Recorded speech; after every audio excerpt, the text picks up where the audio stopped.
I'm Deborah. The red and blue lights strobed against the glass of my parents' dining room, the sirens growing louder by the second.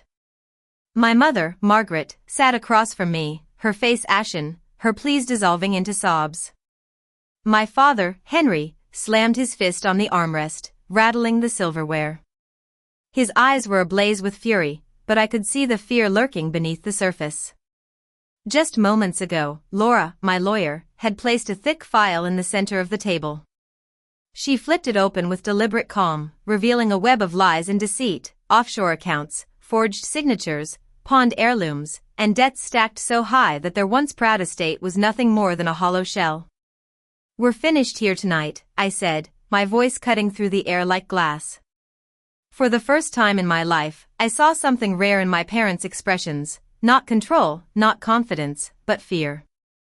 It flickered across their faces before they masked it, but I caught it, and it settled into me like a promise.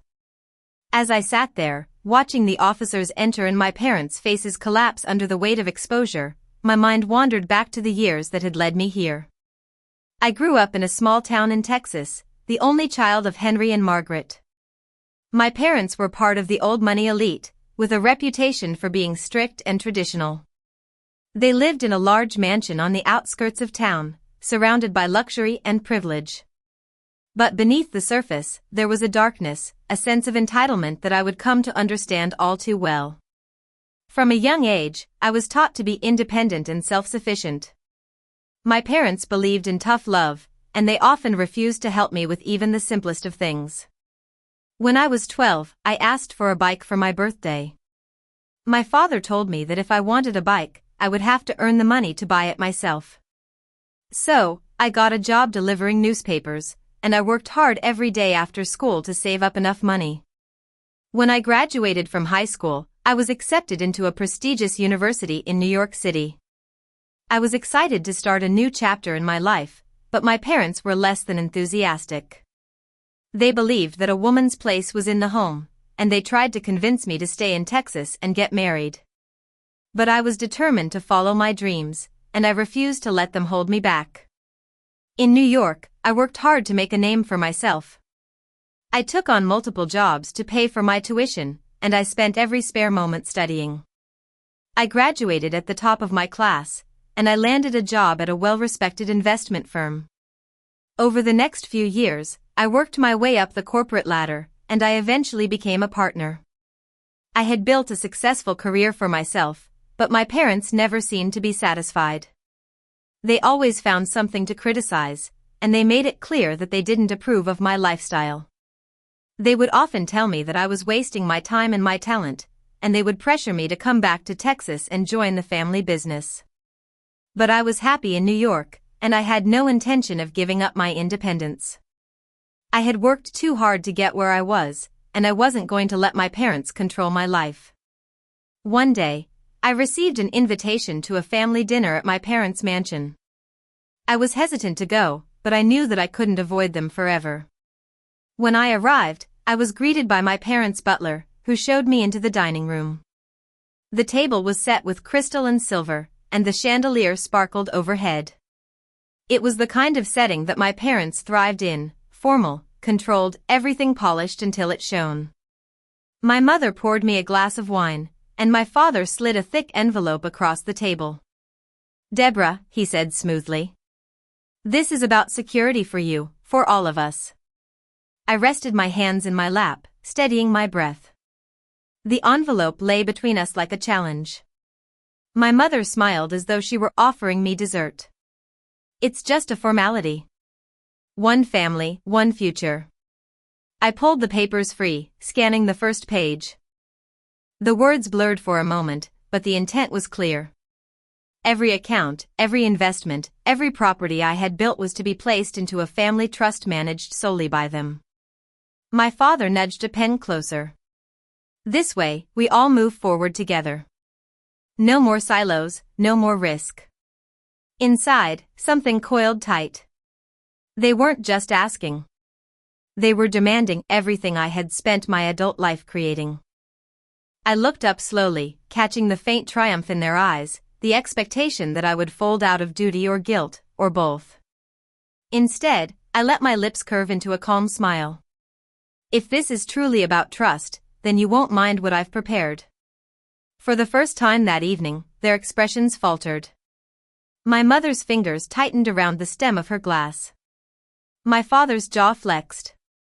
At that precise moment, the butler stepped into the dining room, his voice formal, but edged with tension. "Ma'am," he said. "Your lawyer is here." I leaned back in my chair, heart steady. The real conversation was about to begin. When Laura's heels clicked against the floor behind me, I felt the weight of my parents' stares sharpen.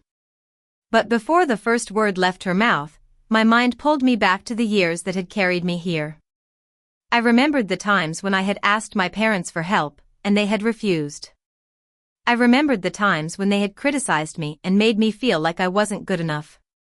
I remembered the times when they had invaded my privacy and tried to control my life. But I also remembered the times when I had overcome those challenges. I remembered the times when I had worked hard and achieved my goals. I remembered the times when I had stood up for myself and refused to let them break me. I knew that I couldn't let them win. I had to fight for my independence, for my future. Laura stepped into the dining room with her briefcase in hand, her eyes cool, assessing the scene before her. My parents stiffened in unison as though they hadn't expected me to arrive with armor. "Good evening," Laura said smoothly, setting her case on the edge of the table. "I understand there's a contract my client is supposed to sign." My mother's smile cracked. "This is a private family matter. There's no need for lawyers." Laura ignored her, sliding the papers from the envelope. She flipped through them quickly, her brow arching higher with each page. Then came the smirk. "Wow," she murmured, closing the folder with a snap. "This isn't a trust. It's a complete transfer of authority. If Deborah signed this, you'd have unilateral control over her assets, every dollar, every property, every account." The silence that followed was suffocating. My father recovered first. "It's about trust, Laura. About protecting our family from risk." His voice was calm, but the muscle in his jaw betrayed him. "Interesting," Laura replied evenly. "Because what I see is a document where Deborah loses every right to her own money. If it's really about trust, why is she the only one who surrenders anything?" My mother leaned forward, her tone syrupy sweet. "You know us, Deborah. We'd never hurt you. This is just a formality." I sat back, my hands folded neatly in my lap. The contract lay on the table between us, a symbol of everything they thought they could demand. I could feel their eyes pressing against me, willing me to break, to cave, to sign. Instead, I looked directly at them and let my voice cut through the air like glass. "We're finished here tonight." My father's voice cut through the air. "Sit down, Deborah. You're not thinking clearly." My mother's hand fluttered toward the untouched wine glass in front of me. "There's something you need to hear first," she said, her tone softer than I'd heard it all evening. "Something that changes everything." Against my better judgment, I eased back into my seat. Laura stood behind me, arms crossed, her presence a steady anchor. My father steepled his fingers and fixed me with a measured stare. "The Montgomery estate in Louisiana," he began, "has been tied up in probate for years, but the process is nearing its end. We're poised to regain full control of the property and its assets. It's worth more than you can imagine." My mother leaned in, her smile sharp but dressed in warmth. "And of course, you are our daughter. You stand to benefit as much as we do. But unity is essential. Probate courts value stability. Families that fracture, well, let's just say judges don't look kindly on chaos." The implication was unmistakable. Sign the contract, prove my loyalty, and I'd be welcomed into the circle of inheritance. Refuse and I'd be cast out. For a moment, I let them talk, their words dripping like honey over poison.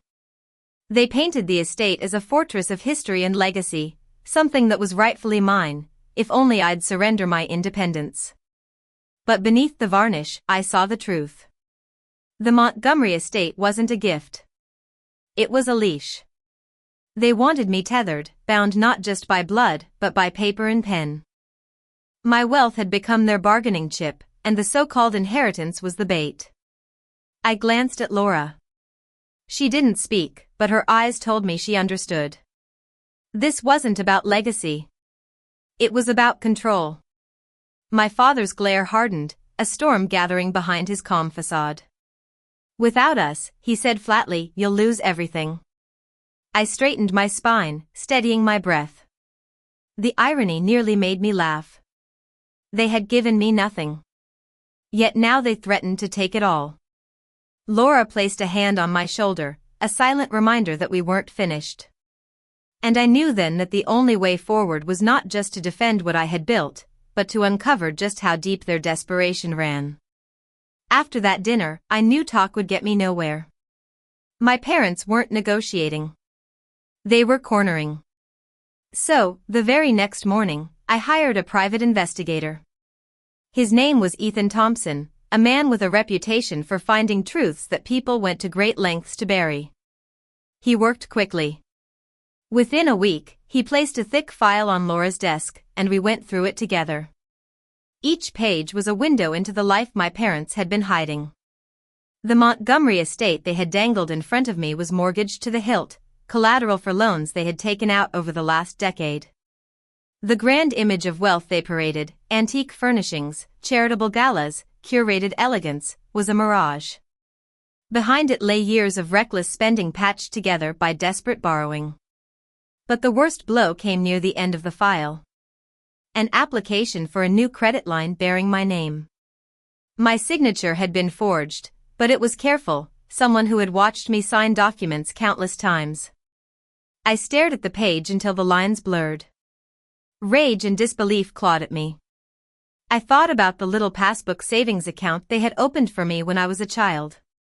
I remembered my father lifting me up to the teller's counter, telling me I was learning responsibility. Back then, I believed them. Now, looking at the forged document, I realized they weren't teaching me responsibility at all. They were teaching themselves access. Laura's voice broke through my haze. This isn't just manipulation, Deborah. It's fraud, and it's criminal. The betrayal felt heavier than the paper in my hands. These were the people who had raised me, who had claimed to know what was best for me. Now they were stealing not just from my accounts, but from the very identity I had built without them. I set the file down and forced my hands to unclench. If they had crossed this line, there was no telling how far they were willing to go. And I knew the next step was to confront not just their debts, but the twisted logic that justified it all. The forged credit line haunted me long after I left Laura's office. It wasn't just the act itself. It was what it revealed. Late that night, lying awake, my mind wandered back to memories I had never questioned until now. When I was 10, I had begged for dance lessons. My parents had refused, telling me I needed to learn discipline without indulgence. When I had asked for help with college applications, they had brushed me off with a lecture about independence. And when I had pleaded for a co-signature on my first loan, they had refused again, claiming it was tough love. For years, I had carried those moments like badges of resilience, proof that I could weather anything without their support. But looking back now, I saw them for what they were, rehearsals. They weren't teaching me independence. They were conditioning me to accept abandonment, to normalize neglect so that when exploitation came later, I might confuse it with love. The thought made me sick. Still, guilt slithered in, whispering that I was being unfair. After all, hadn't they given me a roof, meals, clothes? Wasn't I ungrateful for rejecting the people who had raised me? I voiced this once to Laura, and she leaned forward, eyes steady on mine. Protecting yourself isn't betrayal, Deborah. Betrayal already happened to you. Don't mistake survival for selfishness. Her words settled into me like stone, solid and undeniable. The weight of years lifted, replaced by something harder, sharper. I wasn't the child they'd tried to mold anymore. I wasn't someone who would bend out of guilt or fold under obligation. By the time I left her office that evening, my resolve was clear. My parents had rewritten my childhood into a story of sacrifice and obedience. Now it was my turn to rewrite the ending, and I knew exactly where the confrontation had to begin. Laura wasted no time. After the forged credit line surfaced, she brought in a forensic accountant. She trusted a quiet man named Victor, who had a talent for tracing money through shadows. Within days, he uncovered what I suspected, but hadn't been able to prove, a hidden offshore account in my parents' names. The statements were staggering: transfers from shell companies, loans stacked on loans, and debts rolled over like dice on a rigged table. They had been juggling liabilities for years, using the illusion of wealth to buy more time. The truth was plain. Without an infusion of cash, their empire was already crumbling, and the lifeline they had chosen was me. Laura's office became a war room. She assembled the evidence into a clean, devastating file: fraud, attempted forgery, coercion. Each section airtight, each page a nail in the coffin of their performance as noble benefactors. But I knew facts alone wouldn't be enough. My parents thrived on narrative, on turning guilt into currency. So, I added something they couldn't dismiss as technical: memory turned tangible. Years ago, my grandmother's brooch and my grandfather's pocket watch had disappeared from the family safe. My parents had told me they were being appraised. I had accepted the explanation back then, but part of me always knew better. Now, tucked into Victor's report, I placed the pawn shop receipts Laura had tracked down, proof they had sold our heirlooms for quick cash, proof their theft reached back not just into my adulthood, but into the very legacy they claimed to protect. When I looked at the growing pile of documents, I felt no satisfaction, only clarity. They had built a tower of lies so tall it was bound to collapse. All I needed to do was give it the right push, and for that there was only one place left to deliver the blow: back at their own dinner table. The next invitation arrived in the same gilded envelope as always, thick with pretense. My parents thought I would come alone, but I walked into their dining room with Laura at my side. The table was set with crystal and silver, but beneath the gleam, I could feel the tension pressing like humidity before a storm. Henry greeted me with his familiar air of command. "We trust you've reconsidered," he said, gesturing to the empty chair across from him. Margaret's smile was brittle, her eyes shining with the confidence of someone convinced victory was inevitable. I sat, but instead of opening the folder they had prepared for me, Laura placed our own files squarely in the center of the table. She flipped it open with deliberate calm. Offshore accounts, forged signatures, pawned heirlooms, and debts stacked so high the estate is a hollow shell. The color drained from my mother's face. She reached across the table, her voice breaking. "Deborah, this isn't what it looks like. We only wanted to protect the family, to protect you." My father's composure cracked in a different direction. His fist slammed the armrest, rattling the silverware. "This is betrayal. After all we've done, you dared to side with outsiders against us." I met his fury with steady eyes. "Family doesn't mean ownership. You've mistaken me for your rescue fund. I won't be the solution to debts you created." Margaret's pleas dissolved into sobs while Henry's glare cut across the room like a blade, but neither had time to recover. The sound of sirens filtered through the tall windows, growing louder until red and blue lights strobed against the glass. Laura closed the file and leaned back as footsteps echoed in the hall. The knock at the door was sharp, final. I watched as the officers entered, my parents' faces collapsing under the weight of exposure, and in that moment I understood there was no turning back. The weeks that followed moved quickly. News of the investigation spread, and with it the collapse of the illusion my parents had built. The Montgomery estate, once their proudest boast, was pulled into foreclosure. Creditors lined up at every door, stripping away what little remained of their borrowed grandeur. I watched from a distance, not with glee, but with a clarity I had never felt before. Their downfall wasn't mine to mourn. It was theirs to own. Meanwhile, I tightened the guard around my own life. Every property deed, every account statement, every safeguard I had prepared was secured in a fireproof safe. I changed locks, updated passwords, left nothing vulnerable. For the first time, my future felt entirely mine, untouched by guilt or expectation.